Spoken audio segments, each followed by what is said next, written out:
Pancasila sebagai sistem filsafat.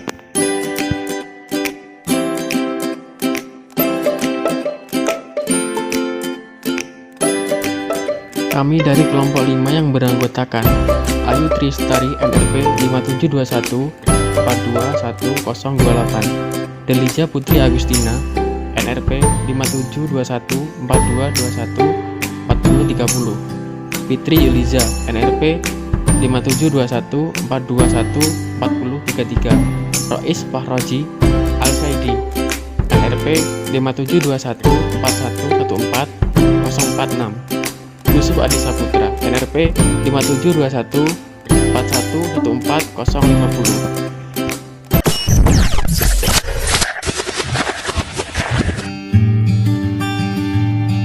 Pengertian sistem. Menurut Shore dan Voice 1954, bahwa sistem memiliki beberapa ciri. Yang pertama, suatu kesatuan bagian-bagian. Yang kedua, bagian-bagian tersebut punya fungsi sendiri-sendiri.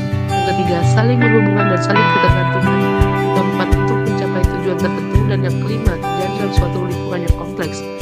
Menurut Nurholis Hazimaen, bahwa sistem adalah susunan, kesatuan, dan bagian-bagian yang saling bergantung. Sistem ini memiliki beberapa nilai Pancasila, yaitu 1. Pancasila bersifat organis.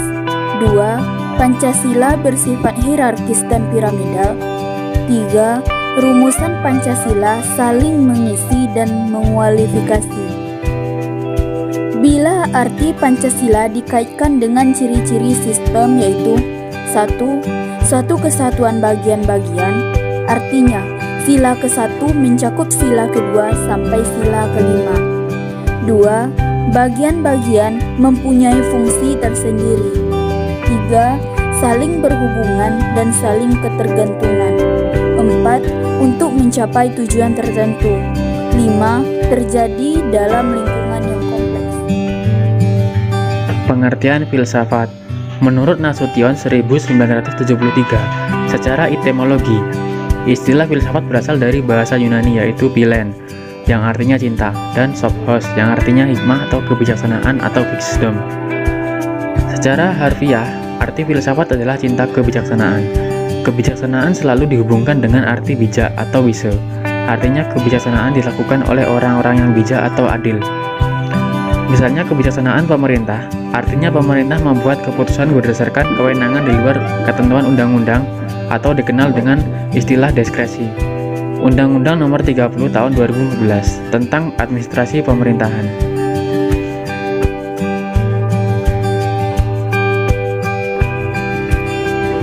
Selanjutnya, pengertian filsafat berdasarkan tujuan dan fungsinya. Yang pertama, pengertian filsafat dalam arti filsafat hukum menurut Sujorno Sukanto.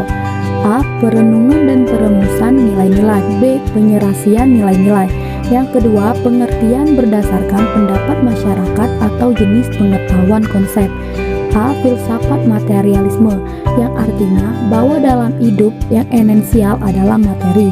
Yang D. Filsafat rasionalisme, yaitu kebenaran pengetahuan adalah rasio. C. Filsafat hedonisme, yaitu hidup adalah kenikmatan, kesenangan, dan kepuasan. D. Filsafat liberalisme, yaitu dalam hidup bermasyarakat dan bernegara adalah kebebasan individu. Sedangkan secara umum, filsafat adalah pengertian yang sangat dalam terhadap suatu makna kata atau hakiki. Artinya, sesuatu haruslah dipatuhi, diikuti, dan dituruti. Yang keempat, filsafat yaitu suatu kebenaran yang bersumber pada akal manusia. Yang kelima, filsafat sebagai proses, artinya suatu bentuk aktivitas berfilsafat. Contohnya, kegiatan menyerasikan nilai-nilai di masyarakat, misalnya nilai kesejahteraan dengan nilai kemiskinan.